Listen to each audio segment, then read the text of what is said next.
देखिए, हम अपने लोगों के हित के लिए, आरक्षण के लिए जो भी कदम उठाने पड़ेंगे वो निश्चित तौर पर उठाएं।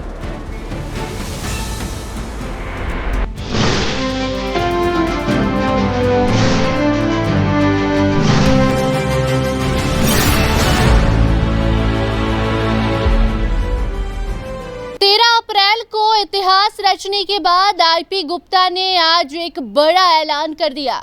जी हां, आईपी गुप्ता ने अपनी नई पार्टी 13 अप्रैल को बना दी। 13 अप्रैल को गांधी मैदान में जो भीड़ आई, पटना को पान समाज ने जिस तरीके से पाट दिया, इसके बाद अब बड़ा फैसला आईपी गुप्ता ने ले लिया है। जी आपको बता दें कि आगामी विधानसभा चुनाव को लेकर आईपी गुप्ता ने बड़ा ऐलान किया है। आईपी गुप्ता दिल्ली थे और दिल्ली से जब वापस वो बिहार आ रहे थे तो उसके ठीक पहले देवघर एयरपोर्ट पर वो लैंड करती हैं और वहां पर जब उनसे बातचीत की जाती है तो उस दौरान आईपी गुप्ता ने आगामी चुनाव के लिए जो रणनीति बनाई है उसका बड़ा खुलासा कर दिया है। जी हाँ, आईपी गुप्ता आईपी पार्टी बना चुके हैं और उसके बाद जब आज उनसे सवाल किया गया कि आने वाले चुनाव के लिए रणनीति क्या कुछ आपकी है, तो इस पर वो कहते हैं कि 151 से 152 सीटों पर हम चुनाव लड़ने जा रहे हैं। तो इससे आप समझ सकते हैं कि 152 सीटों पर किसके लिए मुश्किलें पैदा करने वाले हैं आईपी गुप्ता। ये तो आईपी गुप्ता जाने और बाकी पार्टियां जाने।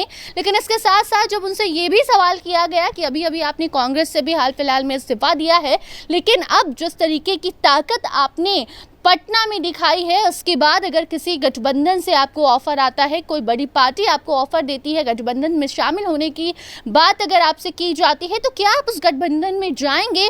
तो आप सुनिए कैसे आईपी गुप्ता ने साफ साफ कहा है कि हमारे समाज के लिए जो आवाज उठाएगा उस गठबंधन में हम जाने को तैयार हैं। मतलब ये है कि एनडीए में भी जा सकते हैं, इंडिया गठबंधन में भी जा सकते हैं, महागठबंधन में। लेकिन उसके पहले आप देखिए अपनी रणनीति, अपनी तैयारी को लेकर क्या कुछ बड़ा खुलासा आईपी गुप्ता ने कर दिया है। क्या सोच है मन में बिहार के लिए, पहले बताएं। नहीं, कुछ ने एक अच्छा बिहार बनाने में जो भूमिका इंडियन इनकलाब पार्टी का हो सकता है, उस ओर हम लोग बढ़ेंगे। कॉन्वेंशनल के बजाय नॉन कॉन्वेंशनल पॉलिटिक्स जो बिहार के लोगों के लिए हो, बिहार के लोगों के साथ नहीं हो, उस उद्देश्य के साथ हम लोग आगे बढ़ेंगे। और चूँकि गांधी मैदान में एक इतिहास रचा है, हाँ को रथ हम पान है, और कुछ कदम आगे बढ़ाने से पहले उस धरती को नमन करने जा रहा हूँ, जमुई जहाँ मैंने पैदा लिया, और अपने बाबूजी को नमन करने उनके समाधि पे जा रहा हूँ। क्या लगता है इस बार का बिहार का चुनाव क्या नया दिशा दशा तय करेगा? मैंने हमेशा कहा है अपने आंदोलन के दौरान कि तांती तत्वा पान समाज बिहार के राजनीति में इस बार केंद्रीय भूमिका में रहेगा, और 78 साल का जो हाशिए पे तांती तत्वा पान समाज रहा है उसको प्रतिनिधित्व मिलेगा।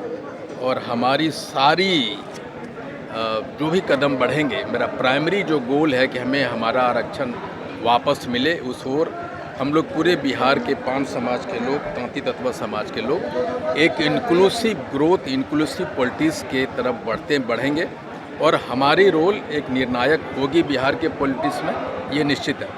सभी विधानसभा में आपकी पार्टी लड़ेगी?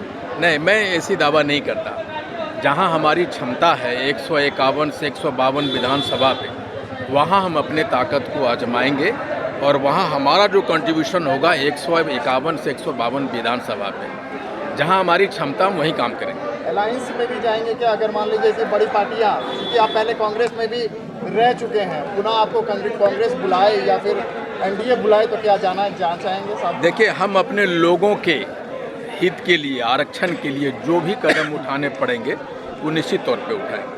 तो सुना आपने, देवघर एयरपोर्ट से सीधे ये तस्वीरें सामने आई है। आईपी गुप्ता ने बताया है कि हमने इतिहास रच दिया, लेकिन अब हम जा रहे हैं अपने धरती पर, वहाँ जहाँ से वो छोटे से बड़े हुए हैं, अपने पिता के पास वो जा रहे हैं, पिता की समाधि के पास जाएंगे, उनसे आशीर्वाद लेंगे और फिर अब नई शुरुआत की ओर आगे बढ़ेंगे। जमुई जा रहे हैं और जमुई के बाद एक बार फिर से वो अपनी नई शुरुआत करेंगे। मतलब ये है कि चुनाव के लिए रणनीति तैयार करेंगे, क्योंकि 152 सीट पर ताल ठोकने जा रहे हैं आईपी गुप्ता, तो इसकी तैयारी भी तो करनी ही होगी।